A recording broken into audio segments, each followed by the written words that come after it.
Alright. Better kill that. Kill that music before they cut your stream, boy! Alright, folks. Hello, welcome. This is the Battlefront Livestream podcast, for lack of a better name. It is the 23rd, I guess it is, of February. I have been dog for days. I'm still not feeling all that great, so this is just a very, very quick stream here, hopefully. Because my whole goal here is just a very quick rundown of the newest update to the game that came today. So we'll do, as was the case last time, some quick patch notes and whatnot to let you know what exactly it is that's going on, and then we'll take a look at a couple of these things. So, might as well give you some scenery, I suppose. Let me jump to the diorama. I'm still sort of in that spot where I'm not sure about the diorama stuff because, I mean, we're going to talk about this on probably the next episode, getting into whether or not this game has any... Hello, cat. Yes, she just tapped me. Any semblance of endgame content, and really there's not much. But get into, like, what exactly it is to expect if all you're left with is the diorama and stuff like this, winning 10 matches of each of the original modes, which is kind of a pain in the butt. So, let's get you some patch notes here about what's going on while we're kind of sitting here on this screen. Alright, we have some additional content and functionality we will come to. That's probably the biggest stuff. From weapons and star cards, as far as new changes, they've updated the or upgraded the damage that primary weapons can do against air vehicles by 10%. That is something they've done quite a bit here. They sort of tweaked trying to take down vehicles. The bowcaster has been tweaked again, kind of evening it out. Explosion damage was increased. Explosion radius was decreased. The full charge direct hit damage was increased, as was normal direct hit increased on that. Barrage has gotten better. Damage was increased and the cooldown was decreased. So if you've been thinking about using Barrage, this is actually a good time to jump into it. Homing shot, they have tweaked again after completely ruining it last time. Their tweak still has it sucking. They basically have decreased the lock time from 1.5 seconds to 1.2, and people who are in an Atgar turret will now actually see the notification when they're locked in, but beyond that, that's all they've really done to it. It still sucks with that shooting speed. They have increased the speed of the ion torpedo and made it turn better, which is nice. So ion torpedo is a little bit better. Pulse rifle movement speed while aiming has been decreased by 30%, so pulse rifle is not as viable anymore, but the Tuscan cycler rifle has had movement speed while aiming increased, and bullet speed increased, so the cycler rifle has just become a more viable alternative. And orbital strike, they finally fixed the bug where sometimes you'd press the button and the damn thing would not fire, which is, you know, not a good thing. Never tried to jump into this stuff or just hop into a mission and let them run around momentarily. Oh, actually I'm kind of curious. That'll be a good thing while we're just running through info here. Let's do a battle. Let's do a battle, say, on... God, I don't care. Let's do a battle on Endor. And let's just see what happens if I turn on the enemy, the AI characters, and I just kind of chill. Will the AI teams eventually kill each other off? Let's see. They've made some changes to vehicles. They've made the A-Wings less invincible, basically. Increased the hitbox size. They now properly take damage when they collide with an ATST with their shield active. Slave 1 can now see the shield icon on Rebel vehicles when a shield is active. Couple tweaks to the ATSTs. The T-47 airspeeder kills with a missile while firing the primary cannons at the same time now properly awards a kill. And they fixed a bug where orbital strike would sometimes not have the aiming reticle move for you. That could be unfortunate. Whatever. Dude, like I said, I've been sick. Still sick.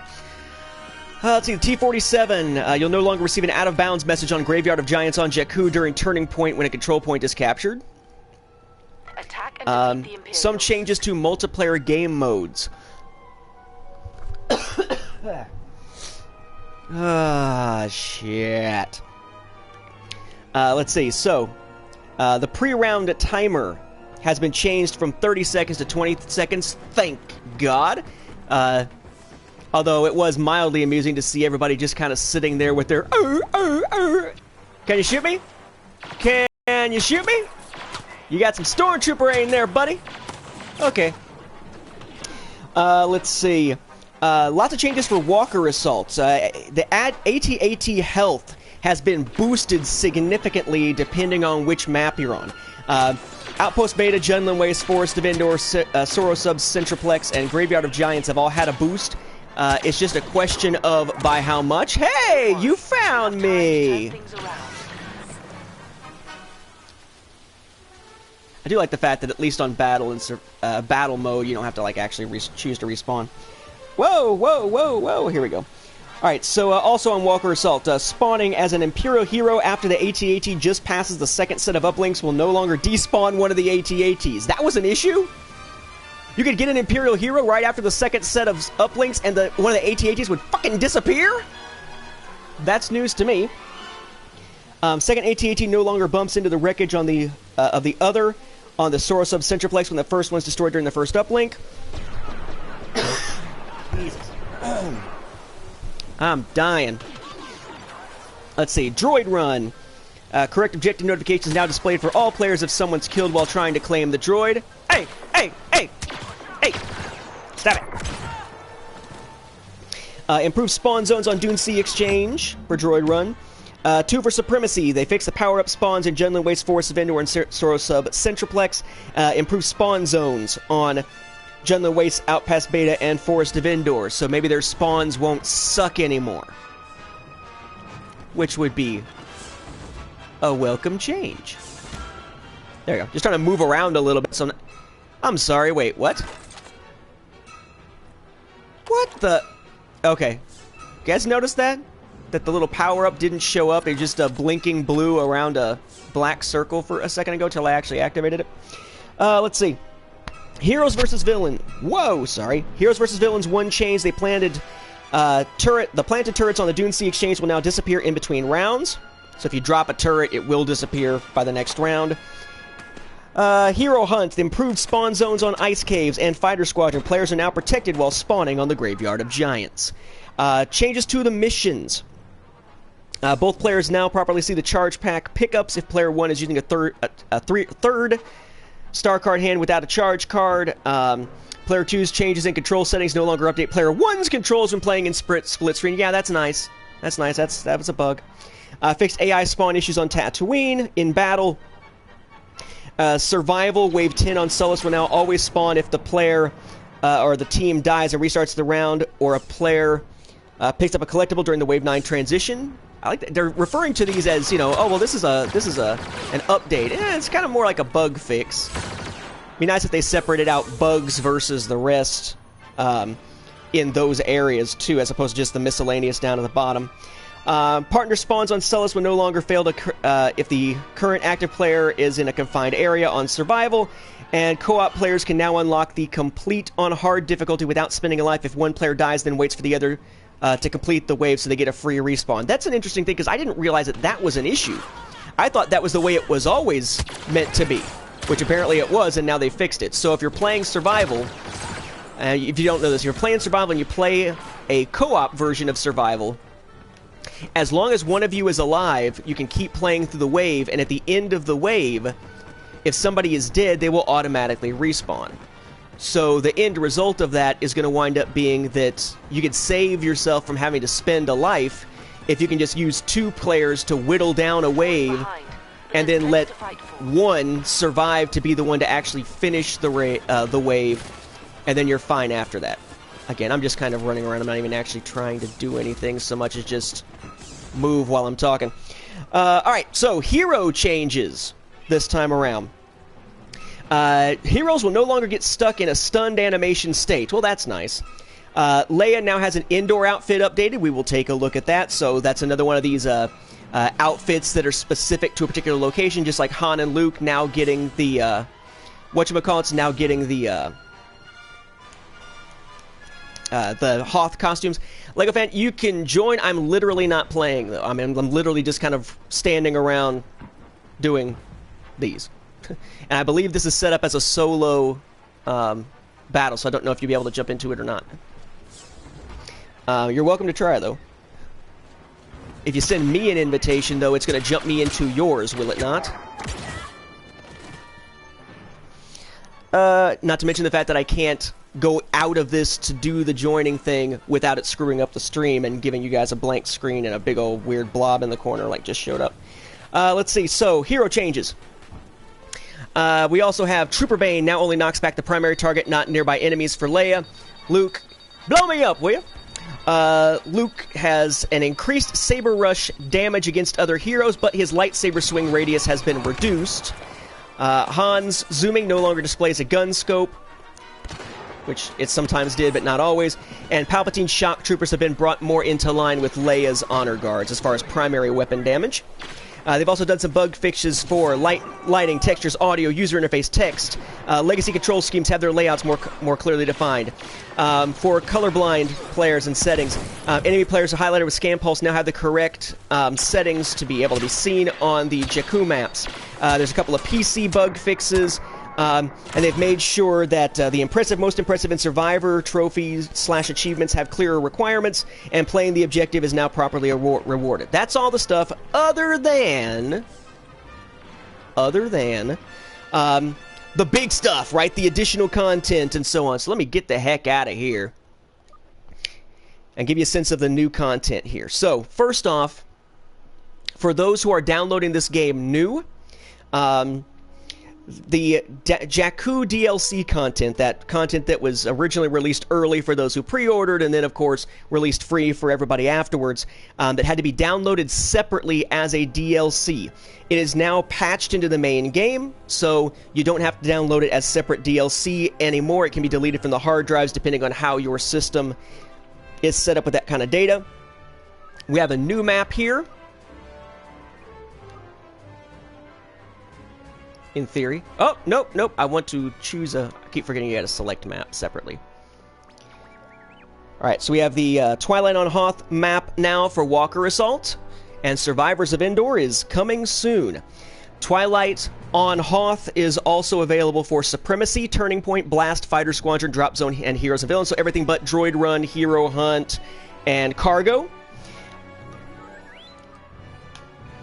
Under Missions, under Survival, again, I'm not going to be able to be on for all that long here. We now have Survival in the Ice Caves added as a brand new survival mission, listed as extra content there. And we have Survival at the Rebel Depot coming soon. Alright, so a little bit of new single-player content here. If you like playing Turning Point, they have finally made it so that Turning Point is on those other maps that are available for Supremacy and for Walker Assault. Attract mode, like when it's just kind of sitting there, there's now a Gonk Droid version. You can now turn music off in the sound menu that winds up turning off the music everywhere in the game, which is nice. It just keeps you from having to redo settings. There's a film grain setting slider in the video menu, and they updated the game's credits. So the main things are just those couple of things there. So let's do this very, very quickly here. I'm not going to probably have the time to jump fully into one of these. Let's see if there's one going on already. Downside is I have to bail very quickly. Not to mention the fact that I've just been sick, but very, very limited on time here in the middle of the day. This is basically me eating lunch. Or not.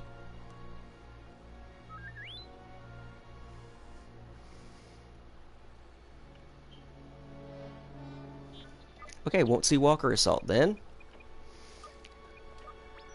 Show what that new survival map looks like.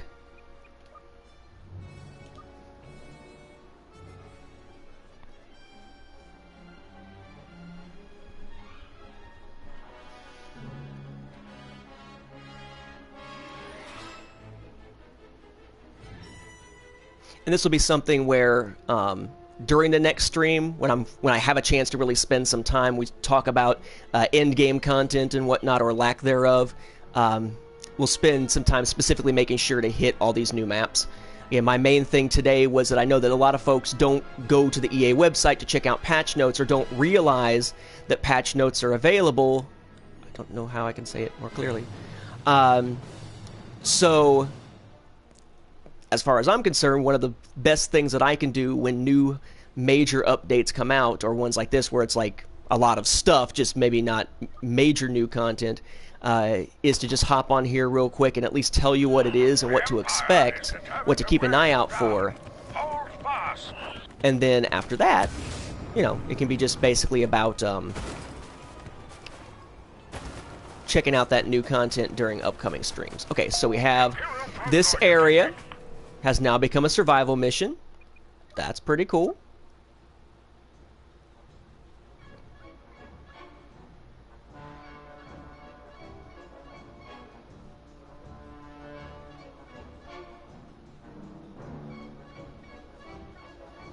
Let's see if we can get a quick glance at Leia's new Endor outfit here.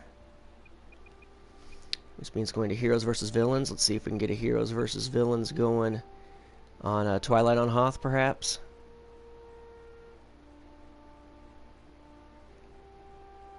It's that downside of... It seems to me that if it's searching for a specific map, it's not really, it seems, not really searching for just, hey, is there one already going on there, so much as it's looking for other people who are looking for just that map. Otherwise, surely it would be something where if you look for a specific map, you'll actually find a game on it every great once in a while. But it's extremely rare, I've found, to ever be able to do that. So let's try a Walker Assault Twilight on Hoth. Let's see if we get in. Maybe, maybe not. Again, if not, we'll deal with it in an upcoming stream, because I'm just about out of time.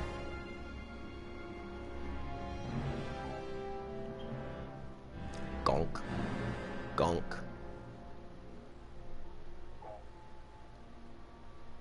And... no, apparently. Let's try that Hero versus Villains one last time. Ah, there it is. Going to it, just... it's going to a location on... or not, it's not even Hoth that I want, it's freaking Endor. Durr. It's Hoth that I want for the other ones. It's Endor that I want for Heroes versus Villains. If we want to actually see... and I skipped it, there it is. If we want to actually see the new Leia outfit. If not, we'll see it next time. The main thing, again, was I wanted to make sure to get through all those patch notes.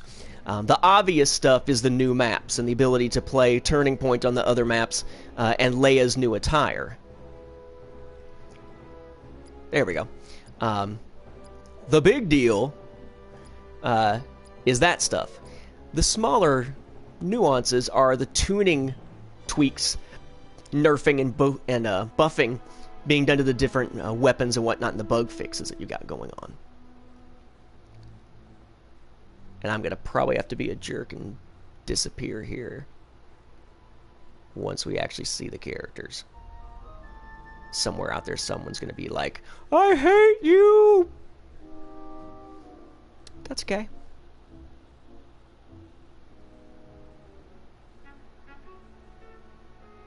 Yeah, I am at level 50 now, which is something we'll talk about when we get to the thing about the endgame content, because there's not a whole lot to do once you hit level 50 other than buy a bunch of stuff you didn't want in the first place.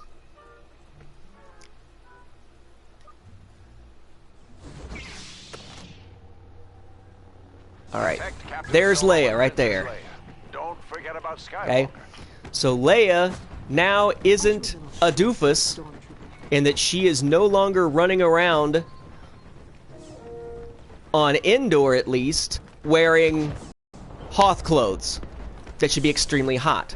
Now what they need to do is give her some kind of Tatooine attire, but I'm scared to death that if they try to do that, they're going to have her fighting in the metal bikini, which would be ridiculous. So, we shall see. Alright, so, at least I'm not a hero.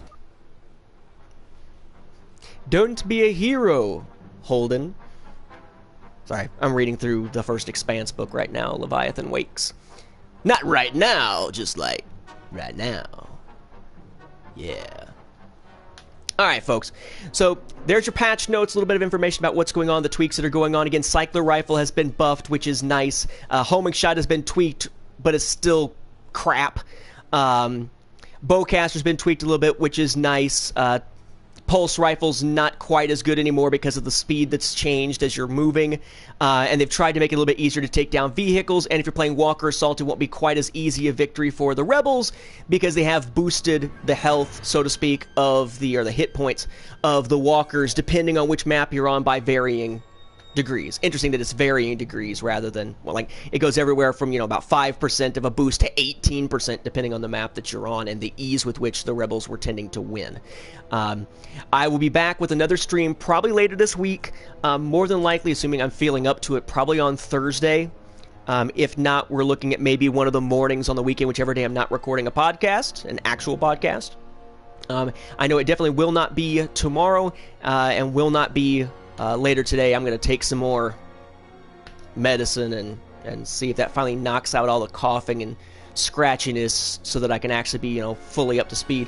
But then next episode we will be talking about, or I will be talking about and taking questions if need be, on is there such a thing as an end game content level for this game? What do end game players do in this game? And the question of longevity, which of course has been a question we've come before. And hey, there's another one of the new updates to the game by accident. That's that attract mode gonk that they just added. Yeah, spend your time on, that. Instead of making Leia not wear Hoth gear on Tatooine or something. Alright, whatever. Alright, folks, thank you for watching. Hope this has been useful. Hopefully you can use some of that information for the patch to get a little bit of an up on your opponents. And we'll be back with another stream sometime later this week.